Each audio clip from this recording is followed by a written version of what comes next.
1. Jusqu'où ira l'intelligence artificielle?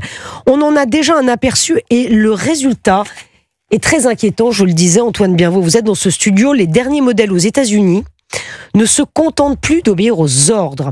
Les deux IA ont menti et tenté de manipuler leur créateur. Que s'est-il passé, Antoine ? Eh bien, il y a d'abord cette IA nommée Claude 4 et développée par la société Anthropic.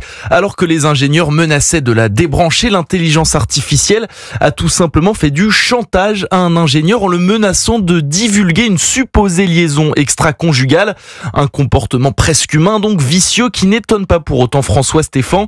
Il est directeur général de l'ECE, école d'ingénieurs en intelligence artificielle. C'est une espèce de fiction qui devient presque réalité, puisque comme l'IA a récupéré des récits, des documents un peu de fiction, elle en a fait une réalité. Elle s'est dit, tiens, si j'appliquais ça. Donc, en fait, c'est une puissance de calcul et une puissance d'analyse de données derrière qui nous donne le vertige et qui fait qu'on a quelquefois du mal à imaginer et à admettre ça. Car l'IA s'inspire de tous les écrits et savoirs qu'elle peut trouver, au point donc parfois de donner l'impression d'avoir un cerveau humain.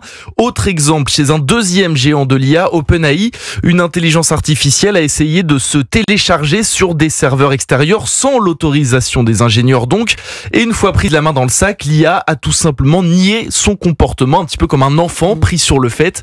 Une nouvelle illustration des dangers de l'IA selon François Stéphan.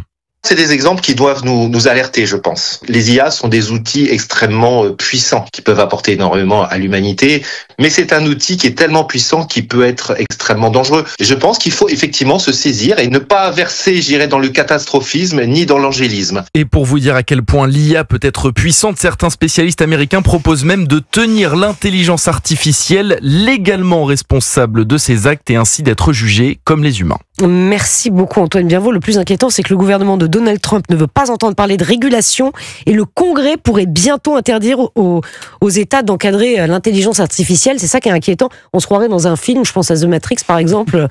C'est peut-être demain, mais c'est quand même très inquiétant.